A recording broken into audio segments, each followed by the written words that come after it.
Hello there. This is Will Meising, and I am going to talk a little bit about how I walked my path, my life's path journey from being a kid on a farm to where I'm at today and where I foresee this invention that I'm presenting here to you going in the future. Now, I'm still learning how to communicate comfortably like many of the other professional YouTube presenters. Eye contact when I'm really thinking deeply, still keeping my eyes open, all that other stuff. But we're getting better. It just takes a little time. So, first of all, growing up as a farm boy, my dad, we had some old farm tractors. And if you're a city person and you grew up totally in the city, I understand. I understand why you won't really relate to this. Also, look at my age. If you weren't raised, back when I was on a farm, even today, farming is totally different. Interesting. I'm trying to use my presentation where it's not just my bottom teeth coming when I'm talking. Boy, I'll tell you, a lot of stuff to play with when you're looking at yourself while you're trying to talk sincerely about what's important, other than how you look on the YouTube video. So I wrote up kind of an explanation with this, but we were totally at the whims of nature growing up on a farm. We didn't have irrigation. And so it was about rain, drought, floods, hailstorms, bad weather, timing versus after you planted the crops, after you took care of them, cultivated them, and when they were ready for harvest. Still happens today. It's still the same if you check farming all throughout all the country. But it was a little more different. It wasn't as mechanized. It isn't as, it's so super evolved today. Back then, it was still very hands-on, tactile. But what I'm getting at with this is that's what started me on my journey that opened up doors of realization for me to where I'm at today, presenting this shared wisdom pattern snapshots thinking tool series in my library. Now, when you look at my, what do you want to call it, homepage or main page on YouTube, right here, you'll see that there's a link to the website. And that you can go over there and take a look at that. But we'll get there eventually. For today, what I found out was that I have a extremely dominant associative and patterns type self-awareness. I had it way back then, but it takes time to learn how to label it.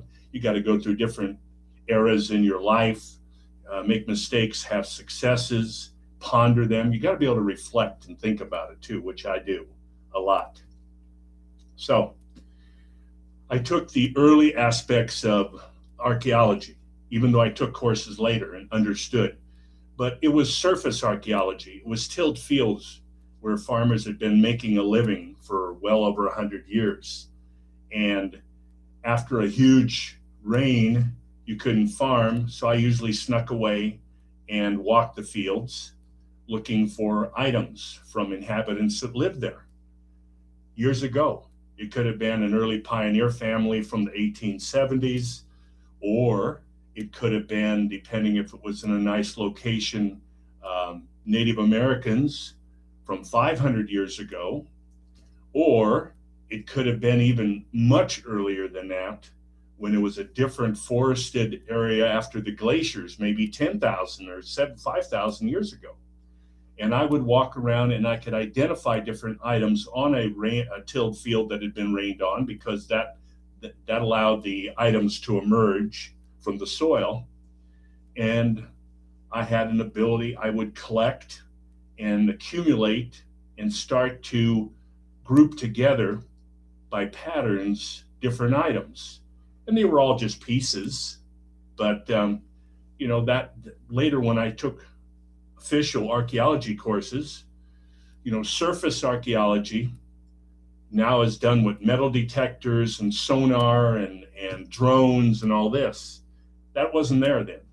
So surface archaeology was walking a field of where items had been disturbed from farming and not going down below that disturbed area, which is what archaeology taught me needs to be done with a certain rigor and procedure, which makes total logical sense for the archaeological discovery.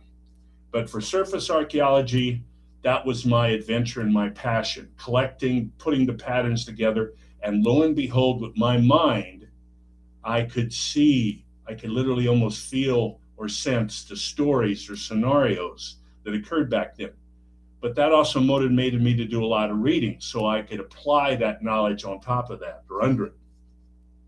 So where that went as I evolved is classes were challenging in school because I was an associative and pattern whole brain individual. I'm not a linear chapter by chapter, absorb it. My linear memory is all about photographic knowledge. I'm a photographic memory person when it comes to patterns and associating them, and then I can tie any kind of knowledge to it and remember it. But when they just give you chapters and you have to memorize it rote and then recapitulate it back, and I was lucky to be an average student. And most of the people that knew me said, hey, you're really bright. Why can't you get better grades? So then we go on to college. And then that's when I really expanded my knowledge and start to understand what my great skills were. And that's when I also start to really look at formal archaeology and what that meant. But also what I start to find out in all the classes in college, there was a little more association with practicality, which is you're taking these courses because you envision this type of career when you get out, or this type of credibility so you could go apply for certain topics of career. And so I got to learn more about archaeology then. It was one of my passions, but I wasn't going to make a living at that, I could tell. And even though I was interested in pre-med because I was very fascinated with the associative pattern way my brain worked, I couldn't get the grades in the organic chemistry and all those linear classes. I was getting straight A's where you could tactile, you'd be involved in the labs and all that, but not in the linear recapitulation.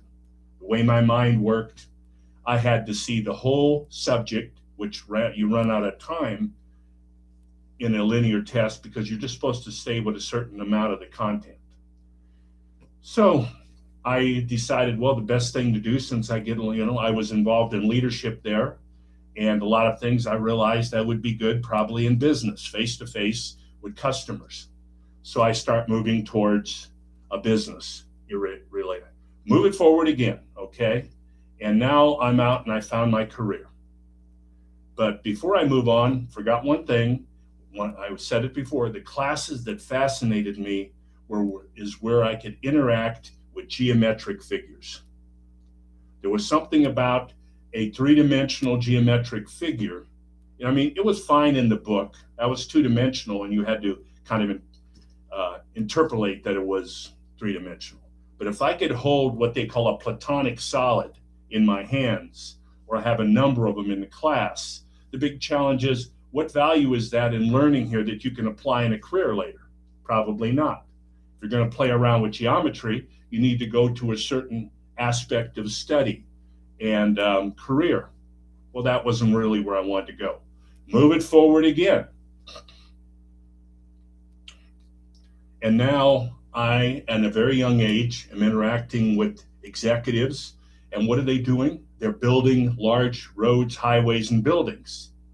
Okay, that's tactile, that's three-dimensional, and there is a history there, a little bit of archaeology. So I start to combine all those skills in with my natural talents of interacting with people. And with all my severe amount of time spent in homework, I start to come up with really excellent questions and conclusions that impress the clients And so they gave me opportunities to work with them on projects. Okay, are we going to get to where we're going here? So after a number of years of being extremely successful, starting my own business, having some great support people with this, I then decided, I was always just kind of a C student. Look at what I've all learned, and now I'm an executive. I'm going to go back and get a master's degree. I'll go back and get an MBA. I really didn't have the official business degree. I'll go back and get an MBA. And I thought, well, what's that really going to help you with your clients? Well, it might help me with mergers and acquisitions and that. So I got great references from some of my clients. And then I had to do a thesis and new business opportunities. Well, then I had to try to model how I come up with my ingenious patterns and associative answers and questions that impress my clients. Oh, that got challenging. So we go on beyond that. And after a thesis and writing up all these things and getting a lot of help, I graduate. Okay, so now I've got the degree. But the whole time I've been working in my regular business, so I go back to it. But now I've got this inner drive to find out how to model what I'm very good at. It's not something you can linearly explain with paragraphs and sentences. So what did I do? I start taking a certain amount of my income from business and a couple of my support people and putting them for hours on the side to research out what's the best example to model the intuitive abilities, associative and pattern-wise, that are in me and that are activated all the time. But there really isn't anything out there to measure it, to grade it, to record it. And that was what I wanted. So start going and paying for a CAD operator with all of his software and algorithms. And I start thinking, all the shapes that I use, geometric and otherwise, with my thesis, there really only one of them really nails this and that I can use it for assembly. And that is the platonic solid called a tetrahedron, and a regular tetrahedron where all four sides are the same. It's the smallest one, and it's simple. It's the simplest one, 4 sides. So I start using that, and you will see that I modeled it in linear modes. I did clusters. I had another company try to build clusters out and tried to see if you could comprehend the information if you took content that was related and took a 4-sided regular tetrahedron and put the content in a cycle around it. Did that represent associative and pattern, consummation of a better idea, a better retaining it? Did that happen? Well, that's what we were discovering. Boy, did we do a lot of it. And I think one of my older videos, I even bring in a couple of the small paper regular tetrahedrons, and I also bring in some of the items that I found as an archaeology, and I said, I'm merging these two. These two are what is the foundation of what I'm moving into in this new frontier. So that's what I did. And then I thought, well, where are you going to really practically use your archaeology site gathering of items and the regular tetrahedron geometric models? What is out there as a common asset that everyone can interact with? Because today versus Assyrian or Babylonian archaeology, where they have to interpret what the people might be thinking, today we've got everything recorded to the massive amount. Language, written, spoken, acronymed, analogy. My gosh, it's just awesome. It's too much.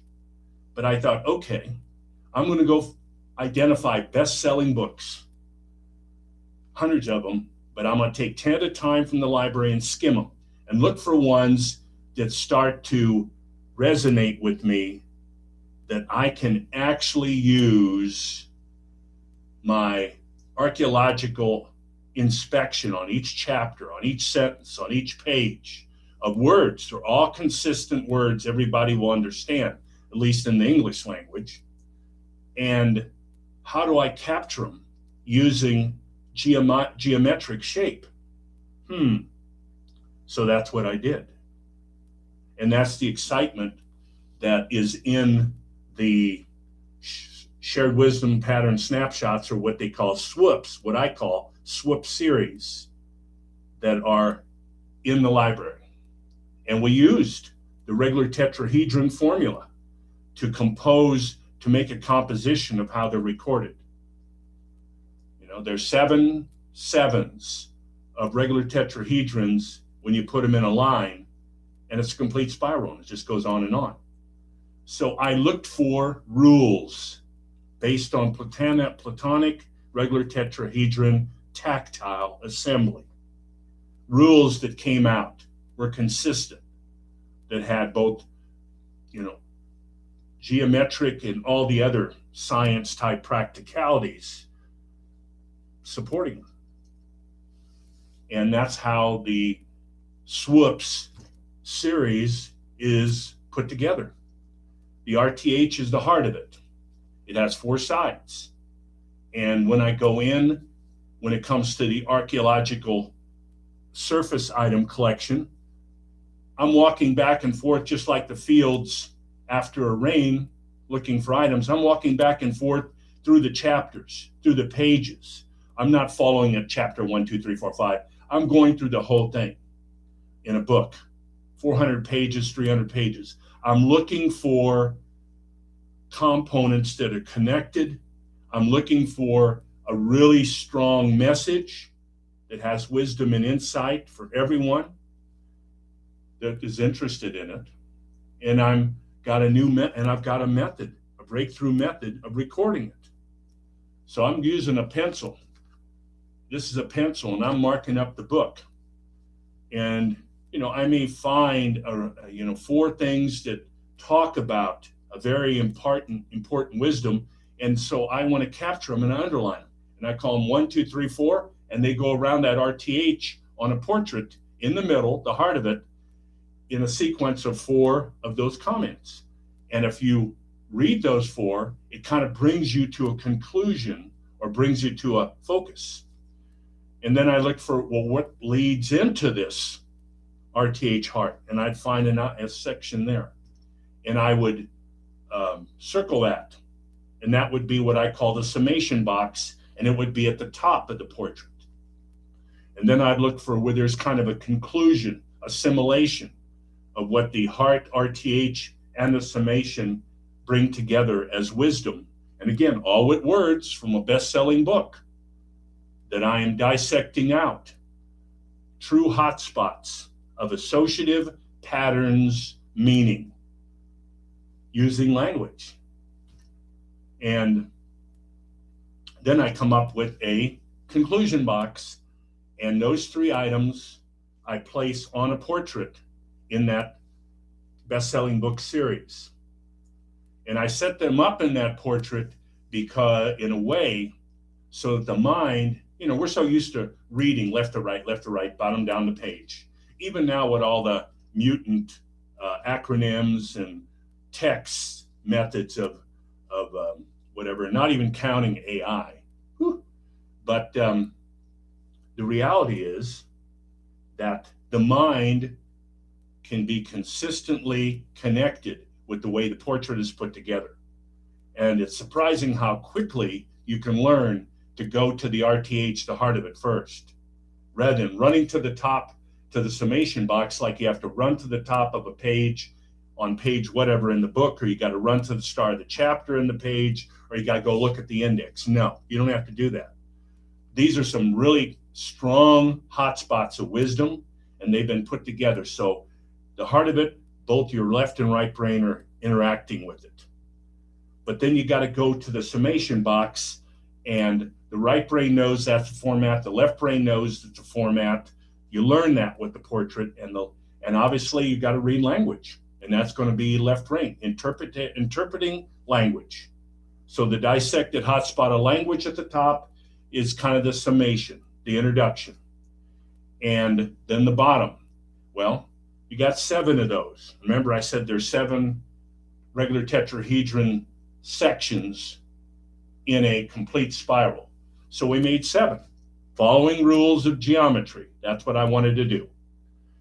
And it really does flow that way. So what you got to do is then you got to do 2 of the most common, take for granted, but so remarkable things we all do every minute of our life. You have to choose and then rank. Which of the 4 of the 7 portraits appeal to you, and bring those out? Think about it. Choose and rank everything you do.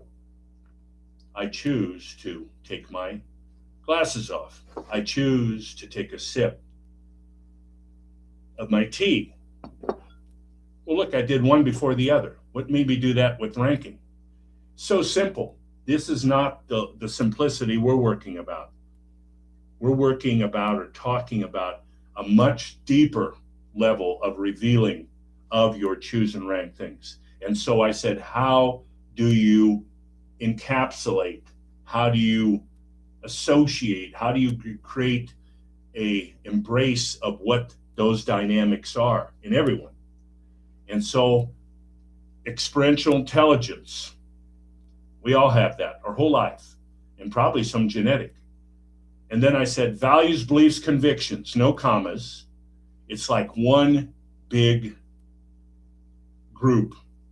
And so you take your experiential intelligence and you take your values, beliefs, and convictions, as we label them, and you merge them, which is what you do every day, whether you know it or not.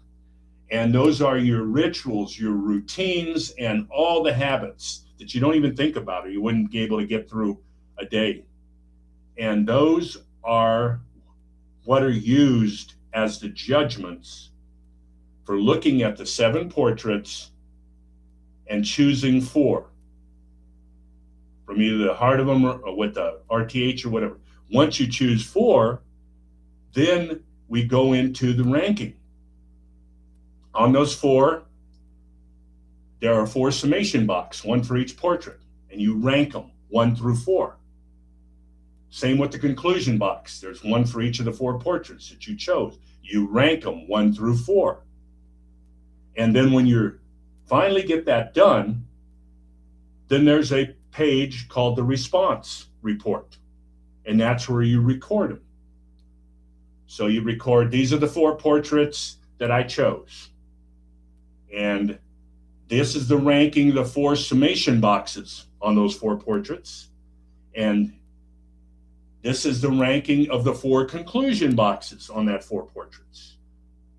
And then you look at those scores, or whatever you want to call them, on the response report, and you go back and you look at the 4 portraits, and your whole brain, even though your left and your right brain have been working like this all the way through in the choosing and ranking.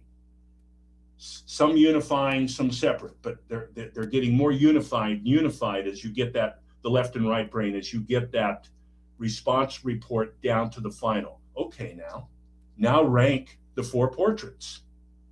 After you've done all the summation box and conclusion box rankings, rank those 4.